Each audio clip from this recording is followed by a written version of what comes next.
सभी भाइयों को नमस्कार।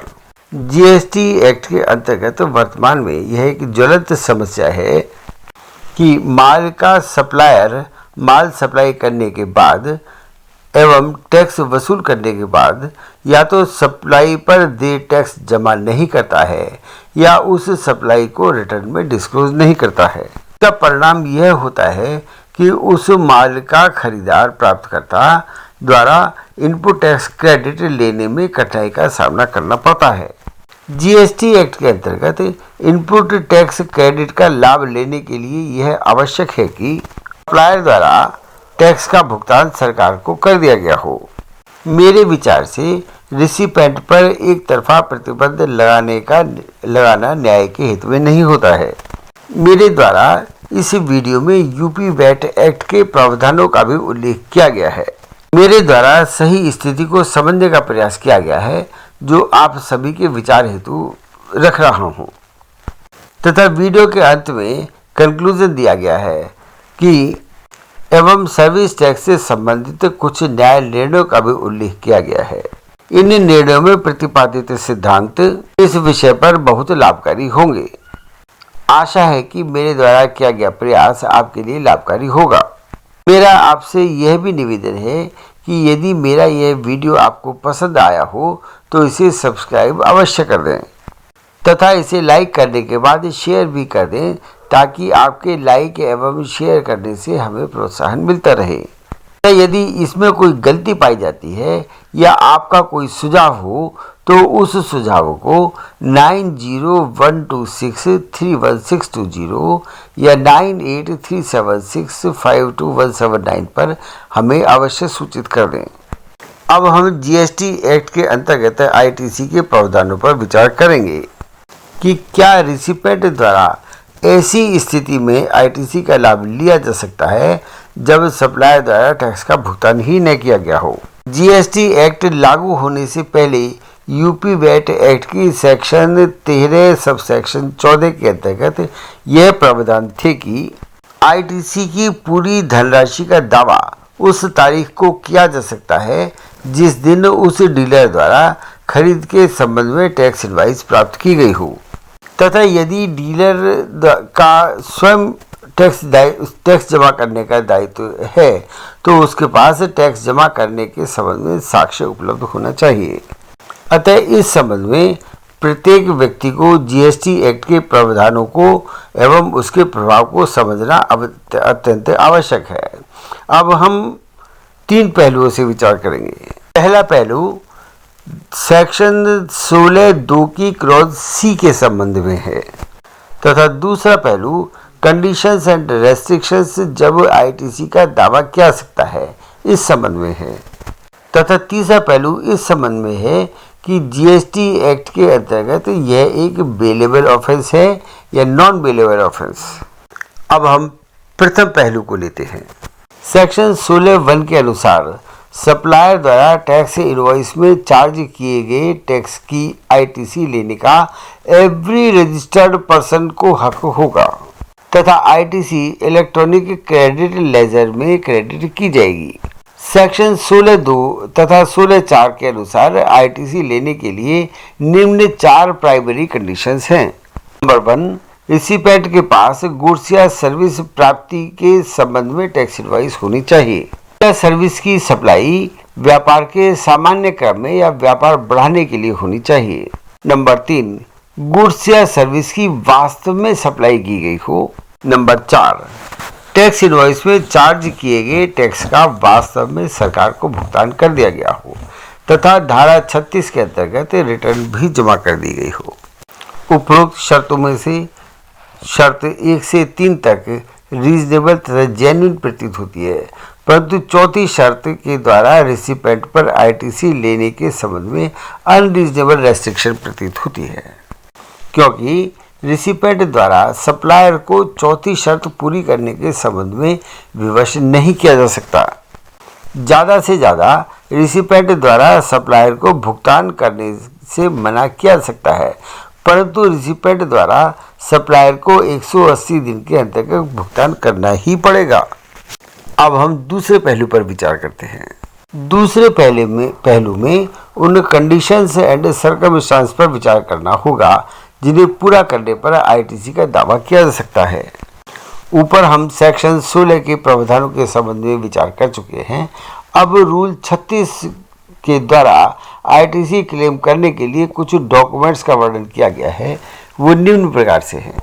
एक रजिस्टर्ड डीलर तथा एक इनपुट सर्विस डिस्ट्रीब्यूटर द्वारा निम्नलिखित डॉक्यूमेंट्स के आधार पर आईटीसी का दावा किया जा सकता है। क्लॉज ए, गुड्स या सर्विस के सप्लायर द्वारा धारा 31 के अनुसार जारी की गई इनवॉइस के आधार पर।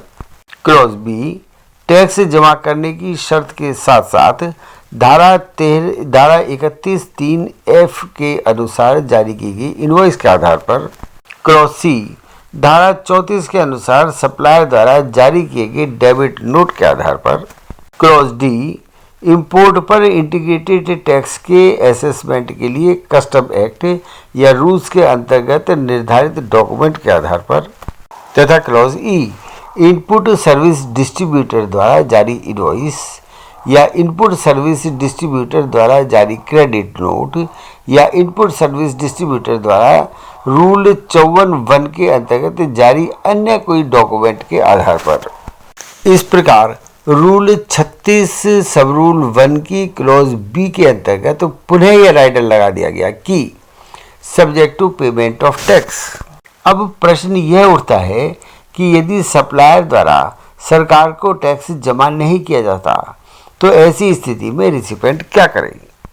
अब यदि हम रूल 36(2) के प्रावधानों पर विचार करते हैं तो रूल 36(2) में पुनः यह राइडर लगा दिया गया है कि एक रजिस्टर्ड डीलर द्वारा आईटीसी का लाभ लिया जा सकता है उक्त डॉक्यूमेंट में चैप्टर 6 के अनुसार सभी सूचनाएं उपलब्ध हों तथा उसकी सारी सूचनाएं फॉर्म GSTR 2 में दी गई हों।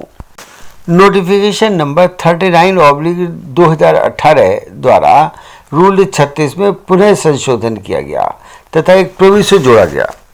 इस प्रोविजो के अनुसार यदि उक्त डॉक्यूमेंट में सभी स्पेसिफाइड डिटेल नहीं दी गई हैं लेकिन टैक्स की राशि का विवरण, सप्लाई की गई गुड्स या सर्विस का विवरण, सप्लायर तथा रिसिपेंट द्वारा GSTN नंबर तथा इंटर स्टेट सप्लाई की स्थिति में प्लेस ऑफ सप्लाई दी गई है तब आईटीसी का लाभ लिया जा सकता है। इस प्रकार यदि कोई डॉक्यूमेंट जैसे tax invoice, debit note, bill of entry chapter 4 में निर्धारित प्रारूप में नहीं है लेकिन टैक्स की राशि का विवरण, सप्लाई की गई गुड्स या सर्विस का विवरण, सप्लायर एवं रिसिपेंट का GSTN नंबर तथा इंटरस्टेट सप्लाई की स्थिति में प्लेस ऑफ सप्लाई दी गई है तो आईटीसी का लाभ लिया जा सकता है। नोटिफिकेशन नंबर 49/2019 द्वारा रूल 36 के सब रूल 3 के बाद सब रूल 4 जोड़ा गया। इसके अनुसार यदि सप्लायर ने धारा 37(1) के अंतर्गत डिटेल अपलोड नहीं की हैं तब रजिस्टर्ड पर्सन द्वारा एलिजिबल आईटीसी का 20% से अधिक का लाभ नहीं लिया जा सकता। इसके बाद नोटिफिकेशन नंबर 75/2019 द्वारा 20% के स्थान पर शब्द 10% रख दिए गए। पुनः नोटिफिकेशन नंबर 94/2020 द्वारा नियम 36(4) के प्रोविजो के अंतर्गत दिनांक 1/1/2021 से प्रभावी संशोधन किया गया तथा नियम 36(4) में शब्द 20% के स्थान पर 5% रख दिए गए। उपरोक्त समस्त विवरण से यह निष्कर्ष निकाला जा सकता है कि रिसिपेंट द्वारा आईटीसी क्लेम करने पर अनेक प्रतिबंध लागू किए गए हैं। यहाँ यह निवेदन करना भी अत्यंत आवश्यक है कि नोटिफिकेशन नंबर 94/2020 द्वारा दिनांक 1 जनवरी 2021 से प्रभावी संशोधन किया गया तथा नियम 86 के बाद 86B जोड़ा गया जिसमें कुछ करदाताओं के संबंध में कि एक महीने में करयोग्य सप्लाई 50 लाख से अधिक है उन पर यह प्रतिबंध लागू किया गया कि उनके द्वारा क्रेडिट लेजर में उपलब्ध आईटीसी का 90% से अधिक एडजस्ट नहीं किया जा सकता। उपरोक्त विवरण से मेरे कहने का तात्पर्य यह है कि रिसिपेंट द्वारा आईटीसी अवेल करने के संबंध में अनेक प्रतिबंध लागू किए गए हैं।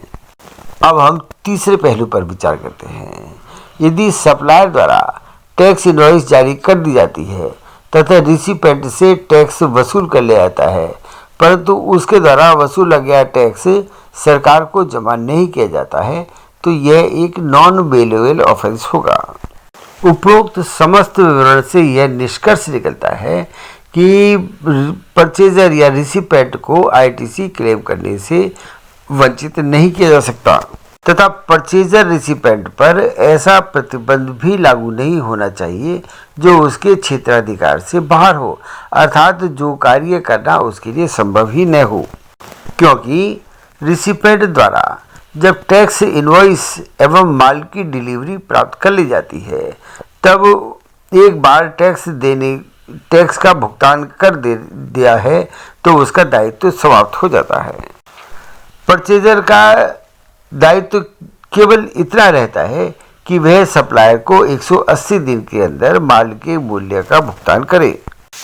अब यदि इनपुट क्लेम में कोई मिसमैच रहता है तब रिसिपेंट को केवल स्वयं को बोनाफाइड सिद्ध करने की आवश्यकता होनी चाहिए कि उसके द्वारा माल की कीमत व कर का भुगतान किस प्रकार किया गया। न्याय के हित में बर्डन ऑफ प्रूफ सप्लायर पर होना चाहिए कि उसने सप्लाई की गई अपनी रिटर्न में दिखाया है तथा उस सप्लाई पर देय कर का भुगतान कर दिया गया है, अन्यथा बोनाफाइड खरीदार को नुकसान होगा। मेरा यह स्पष्ट मत है कि विधायिका की ऐसी इंटेंशन नहीं हो सकती है। ऐसी उम्मीद की जा सकती है कि लर्निड कोर्ट को इस प्रकार के प्रावधानों में हस्तक्षेप करना चाहिए तथा इस प्रकार के प्रावधानों को अल्ट्रा वायरस डिक्लेयर करना चाहिए। सेक्शन 73 या 74 के अंतर्गत CGST/SGST अथॉरिटीज को टैक्स जमा नहीं करने या टैक्स कम जमा करने पर असीमित अधिकार प्राप्त हैं। इन प्रावधानों का कड़ाई से लागू किया जाना चाहिए। यह मामला माननीय बंगाल उच्च न्यायालय के समक्ष मैसर्स LGW इंडस्ट्रीज लिमिटेड के वाद में विचाराधीन है, अतः हमें माननीय उच्च न्यायालय के निर्णय की प्रतीक्षा करनी चाहिए। आप समस्त मान्यवरों का ध्यान निम्न न्याय निर्णयों की ओर भी आकर्षित करना आवश्यक है। नंबर 1, माननीय सुप्रीम कोर्ट द्वारा Asian industries limited and others के बाद में विभाग द्वारा दाखिल SLP को खारिज कर दिया गया, जो माननीय दिल्ली उच्च न्यायालय के निर्णय के विरुद्ध दाखिल की गई थी। नंबर 2, माननीय सुप्रीम कोर्ट द्वारा मैसर्स KK इंडस्ट्रीज के बाद में यह घोषित किया जा चुका है कि यदि सप्लायर द्वारा टैक्स का भुगतान नहीं किया गया है तब भी खरीदार को ITC से वंचित नहीं किया जा सकता है। नंबर 3, ऑनरेबल सुप्रीम कोर्ट द्वारा मैसर्स स्टील को गुजरात के बाद में यह घोषित किया गया कि यदि ओरिजिनल इनवॉइस खो गई है तथा ITC का दावा कार्बन कॉपी के आधार पर किया जा रहा है, तब अधिकारी द्वारा इंडेमनिटी बॉन्ड की मांग की जा सकती है, परंतु रिसिपेंट को ITC का दावा करने से वंचित नहीं किया जा सकता। Number 4, Messrs Rohini ferrous private limited के बाद में माननीय वेस्ट बंगाल ट्रिब्यूनल द्वारा घोषित किया गया कि सेलर द्वारा सीरियली नंबर्ड इनवॉइस जारी नहीं की गई है, तो केवल इस आधार पर ITC से वंचित नहीं किया जा सकता। उपरोक्त समस्त विवरण के पश्चात मुझे पूर्ण विश्वास है कि आप लोगों को यह वीडियो पसंद आया होगा। धन्यवाद।